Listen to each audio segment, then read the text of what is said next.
জসিমউদ্দিন বাংলাদেশের যে দাগি মুক্তি হয়েছে আগেই, তার বাংলাদেশের আরো এক দাগির মুক্তি, জসিমউদ্দিনের পর আরো এক দাগির মুক্তি, 17 বছর পর মুক্তি আব্দুস সালাম পিন্টু। সরাসরি চলে যাব, মৈত্রেয়ী ভট্টাচার্য রয়েছে আমার সঙ্গে, মৈত্রেয়ীর সঙ্গে কথা বলবো।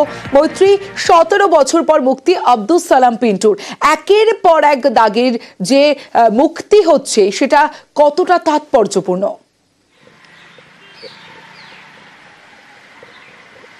তমশ্রী, একেবারেই দেখো, অত্যন্ত তাৎপর্যপূর্ণ, বিশেষত যখন বাংলাদেশের তদারকি সরকার তারা নির্বাচনের কথা তারা উল্লেখ করেছেন এবং বিএনপি এবং জামাত দুপক্ষ থেকে নির্বাচনের জন্য চাপ দেওয়া হচ্ছে। আব্দুস সালাম পিন্টু তিনি কে? তিনি বিএনপির ভাইস চেয়ারম্যান ছিলেন এবং যিনি গত 17 বছর ধরে জেলে ছিলেন।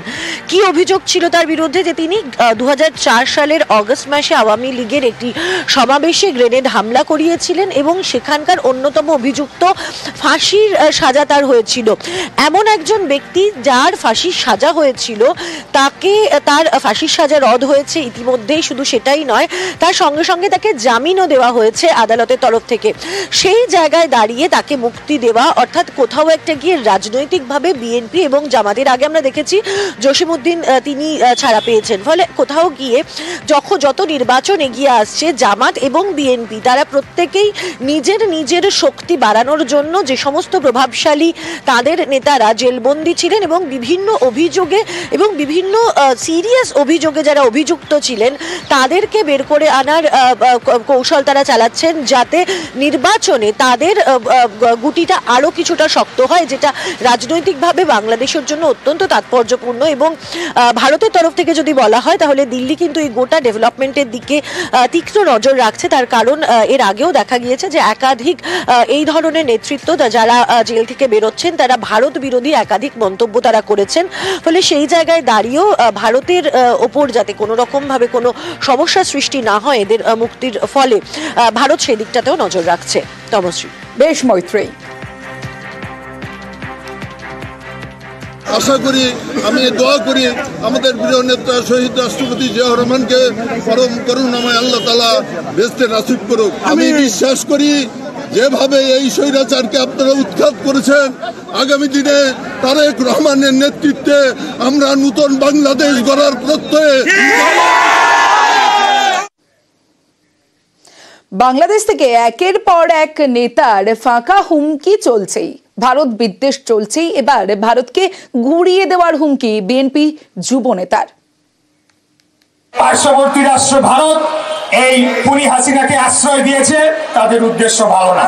যদি কোনো ধরনের আমাদের অখণ্ডতাকে নিয়ে ছিনিমিনি খেলার চেষ্টা করে তাহলে আশেপাশে যা রয়েছে সবকিছু ভেঙে ছাড়খাড় হয়ে যাবে, কেউ বাঁচতে পারবে না। ভারত এবং ভারতের রাজনীতিবিদদের বলবো, বাংলাদেশের উপর কুদৃষ্টি আপনারা দিবেন না। আমরা সংগঠিত রয়েছি, বাংলাদেশের স্বাধীনতা, সার্বভৌমত্ব এবং অখণ্ডতা রক্ষার জন্য 18 কোটি সৈন্য প্রস্তুত রয়েছে।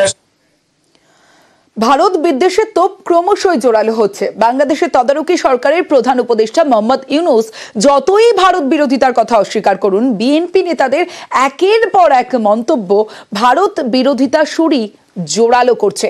এবার ভারতের বিরুদ্ধে তোপ দাগলেন বিএনপি নেতা রুহুল কবির রিজভী। এই যে গুম কমিশনের কাছ থেকে আমরা তথ্য পাচ্ছি, অনেক গুমের সহযোগী ছিল ভারত। আজকে অনেক লোককে ওখান থেকে ছাড়ছে। এখন এটার ব্যাপারে তো একটা তদন্ত হওয়া উচিত। এই যে লোকগুলোকে ছাড়ছে, তাহলে এদেরকে কি এরা কি গুম ছিল ভারতে? শেখ হাসিনার গুমের সহযোগী যে আপনারা ছিলেন পার্শ্ববর্তী দেশ, তার প্রমাণ তো আমাদের স্ট্যান্ডিং কমিটির মেম্বার সালাউদ্দিন। বাংলাদেশে সে 2 মাস আপনার গুম থাকলো, তারপরে তাকে পাওয়া গেলে ভারতে। বন্ধুত্ব, প্রেম, স্বামী স্ত্রীর সম্পর্কটা এত নিবিড় ছিল যে শেখ হাসিনার অনেক অপকর্মের দায় ভারত নিজেই নিয়েছে। একের পর এক নেতার হুমকি তো প্রকাশ্যে আসছেই, এবার ভারতকে হুমকি বাংলাদেশের জঙ্গি নেতার। সুর চড়ালো আনসারুল্লাহ বাংলা টিমের প্রধান। সম্প্রতি এই আনসারুল্লাহ বাংলা টিমের 8 জঙ্গিকে ভারতের 3 রাজ্য থেকে গ্রেফতার করা হয়। ভারতকে সাবধান করে দিচ্ছি, বাংলাদেশের দিকে খবরদার কুনজর দিবে না। এদিকে যদি চোখ তুলে তাকাও, সে চোখ উপড়ে ফেলা হবে। এদিকে যদি পা বাড়াও সে পা ভেঙে দেওয়া হবে, এদিকে হাত বাড়াও হাত কেটে নেওয়া হবে। Do not underestimate India. যখন কোন নেশনের উপর কিছু করতে যায় তার অনেক কিছু বাধা আছে, সেই জন্যই ভারত দেখছে ঠিক এক সময় 1 মিনিটের ব্যাপার খেলা শেষ হয়ে যাবে। চায়না তাকাক আর পাকিস্তান তাকাক আর বাংলাদেশের এখন যারা এসছে তাকাক, তাদের চোখ উপড়ে ফেলে দেওয়া হবে। বাংলাদেশে বিদ্বেষের বিষ, অবসরপ্রাপ্ত সেনাকর্তা থেকে জঙ্গি নেতা, হুমকির আর শেষ নেই, একের পর এক হাস্যকর হুমকি। আমরা চায়নাকে বলে দেব চিকেন নেক বন্ধ করে দাও, 7 সিস্টারকে স্বাধীনতার আন্দোলনে ঝাঁপিয়ে পড়তে বলো, কাশ্মীরকে বলবো তোমরা স্বাধীনতার জন্য তৈরি হও, পাকিস্তান আফগানিস্তান से मैं कहता हूं कश्मीर के आजादी के लिए काम करो, ফিলিস্তিনি সেই শিখদেরকে বলবো তোমাদের সময় এসেছে, এখনই তোমরা স্বাধীনতার ডাক দাও। আমাদেরকে ছেড়ে দিক, ওই লোকগুলোকে পিছে মেরে দেবো। আমরা যে ভারতবর্ষে যারা সন্ত্রাস করে যারা চোখ তুলে তাকাবে, চোখটা আমরা তুলে নেব। ভারতকে সাবধান করে দিচ্ছি, বাংলাদেশের দিকে খবরদার কুনজর দিবে না।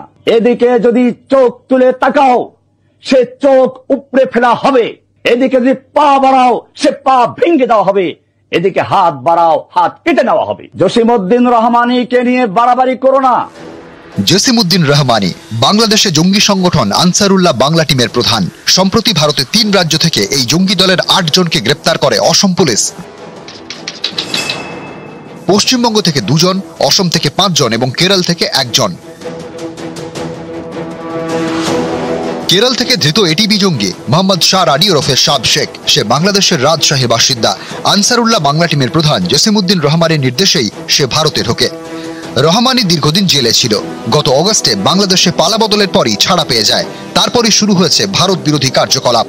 আমরা চায়নাকে বলে দেব চিকেন নেক বন্ধ করে দাও, 7 সিস্টারকে স্বাধীনতার আন্দোলনে ঝাঁপিয়ে পড়তে বলো। বাংলাদেশের একাধিক নেতার গলায় বারবার শোনা যাচ্ছে চিকেন স্নেক নিয়ে হুঙ্কার। ওরা আমাদের দিকে দৃষ্টি দিবে, আমরা চিকেন নেক কেটে 7 সিস্টার আলাদা করে দিব। সরকার সিদ্ধান্ত নিছে, কাজ শুরু করতেছে। আমি বলে দিচ্ছি ভারতকে যে ট্রেনিং আমরা নিয়েছি, আমাদের ট্রেনিং আমাদের দক্ষতা ভারতের চেয়ে অনেক বেশি। আমরা যদি একবার সাহস করে আমার দেশকে যুদ্ধ করবে, আমরা বলে দিচ্ছি 4 দিনের মধ্যে আমরা কলকাতা দখল করে নেব।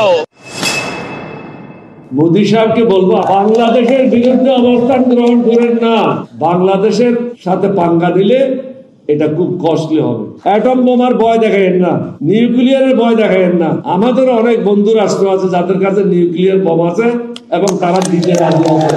সুতরাং আপনি ব্যবহার করবেন, আমরা এখানে কলা চষবো, এটা হবে না। এখান থেকেও নিউক্লিয়ার বোম লঞ্চ করা হবে। আমাদের দিকে সাম্প্রদায়িক সম্প্রীতি নষ্টের জন্য যদি আন্দোলন করেন, বলে রাখি সেই আঙুল কিন্তু আমরা কেটে দেব।